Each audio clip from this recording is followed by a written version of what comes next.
Good afternoon, ladies and gentlemen. Shalom. I'm David Mנצר, spokesman for the National Public Diplomacy Directorate here in the Prime Minister's office this Thursday, the 24th of April. This is day 566 of the October 7th war.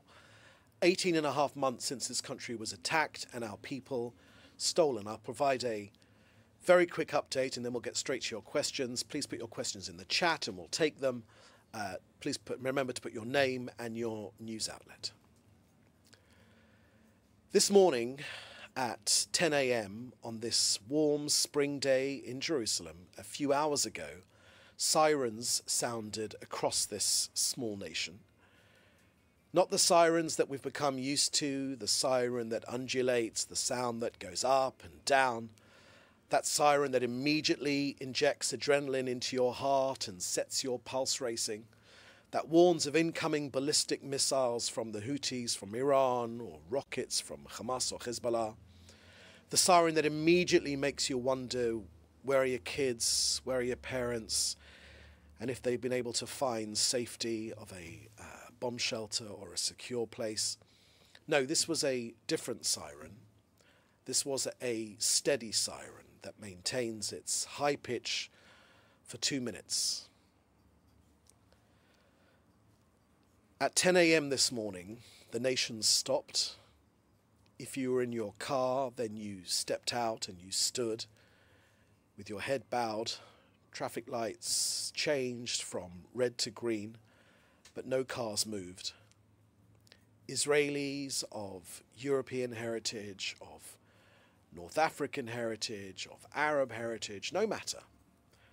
They stopped and they stood and they looked down and they remembered.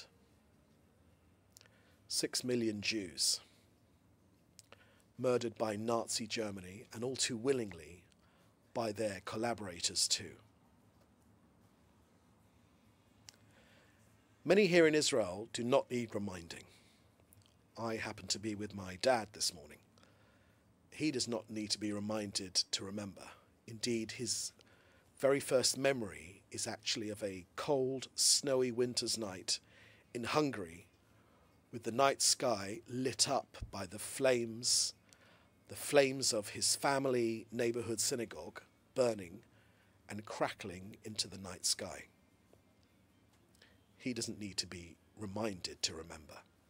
He remembers the Shoah all too well today and every day. His own father was left to die, that's my grandfather, because no doctor or hospital would treat him because he was a Jew. He does not need to be reminded to remember. My own son, too, actually, he's only 16 years old, but he's just come back from a school visit to Poland, where he saw with his own eyes the horror of the camps, and the ghettos, and the burnt synagogues, and the pits where children and families were killed and villages and towns cleansed of their Jews. He too does not need to be reminded to remember. But today, nevertheless, this nation stood and remembered. The Prime Minister last night drew a single, clear and sharp line that runs between the systematic murder of 6 million Jews by the German Nazis of 80 years ago and the vicious terrorist attack by Hamas that dreadful day only 566 days ago. 80 years ago, the Jewish people were defenseless. We had no rights. We had no one to defend us. We had nowhere to run to. Very few places to run to. Very few places that would take us. Today, we have our own state and defense forces, and today we have the ability and the right to stand up for ourselves against our enemies and against those who seek us harm, as we are doing today. But today, as I said, we remembered.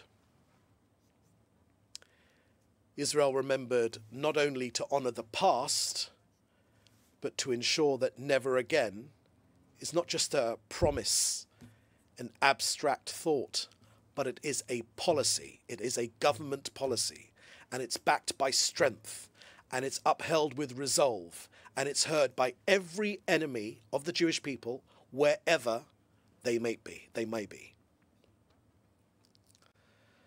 Next, on our hostages. This past weekend, Hamas once again slammed the door on a deal that could have brought half of our remaining living hostages home and returned the bodies of many more. Let me be crystal clear about this. Israel believes that 24 of our hostages are still alive in Gaza.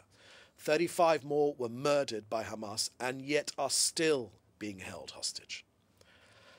So far, we've brought 196 hostages home, 147 of them alive, but our mission is far from over. We will not end this war of justice and redemption until Hamas is eliminated, our hostages are returned, and Gaza can never again threaten the people of Israel.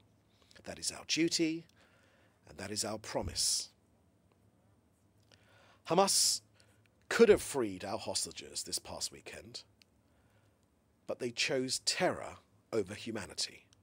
We will not rest until every hostage is home, until Hamas is crushed, and Gaza is no longer a launchpad of evil. And today, the IDF eliminated more terrorists operating out of a Hamas Islamic Jihad command center in Jabalia, used to launch attacks on our civilians and soldiers. This was a precision strike. Following extensive intelligence and real-time surveillance with clear measures taken to avoid civilian harm. Again, Hamas and Islamic Jihad embed themselves amongst civilians, turning homes and schools and hospitals into human shields. That's not just immoral, it's also a war crime, a real war crime. Israel will continue to strike terror at its source, surgically where possible, but relentlessly and within international law, to defend our people and secure our future and free Gaza from Hamas. Lastly, to the Houthis, before we take your questions.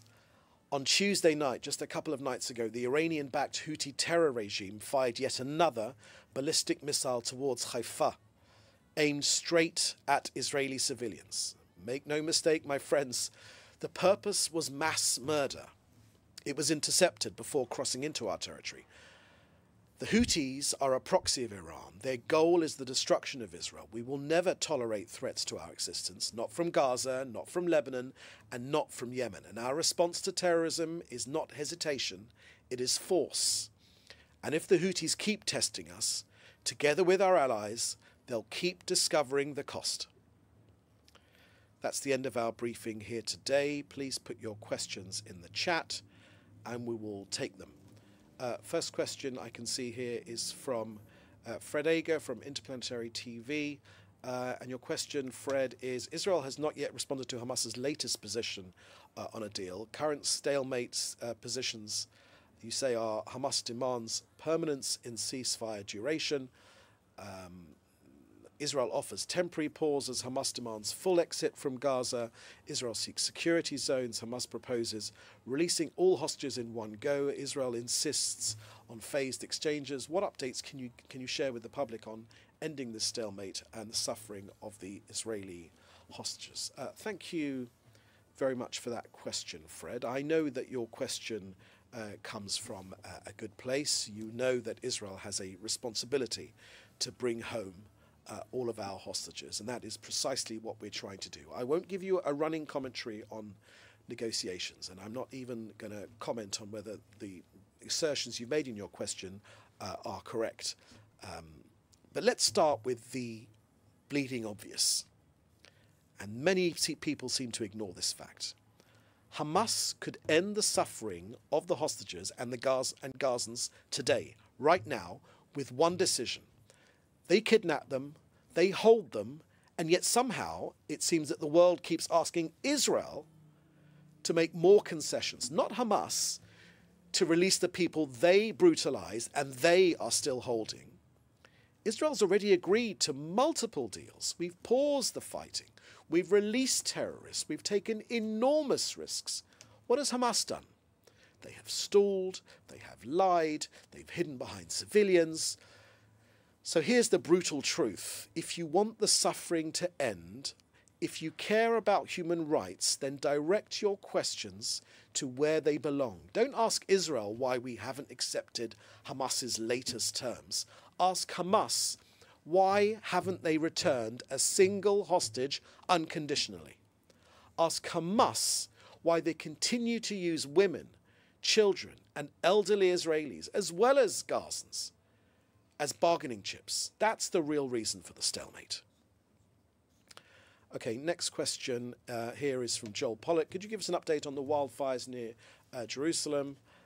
And secondly, have there been any offers of international help, such as from California, where Israeli firefighters assisted with firefighting in January? Thank you very much for that question, Joel. Joel, for the latest up-to-date information, you should contact the Israeli Fire Service. But I can tell you that the fires overnight have largely been brought under control, thank God, due to the determination and bravery of our firefighting teams.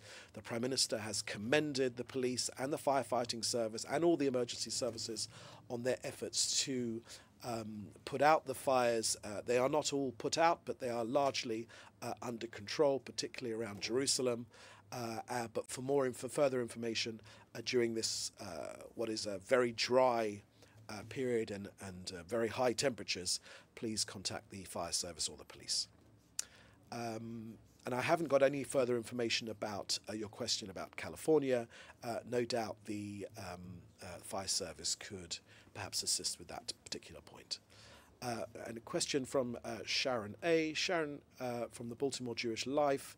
Did Israel release 12 prisoners this morning as seen in a social media visit without any reciprocation from Hamas? Thanks for that question, Sharon. I haven't got any further information on that, and nor have I seen those reports, so I haven't got anything further to add to that, Sharon. As soon as there is something official to speak on that, we'll certainly let you know. Okay, that's the last question we've got here today. Thank you for joining us. We'll have another briefing very soon. In the meantime, you can contact us in the usual way. Please do stay safe, and we'll see you next time. Thank you. Bye-bye.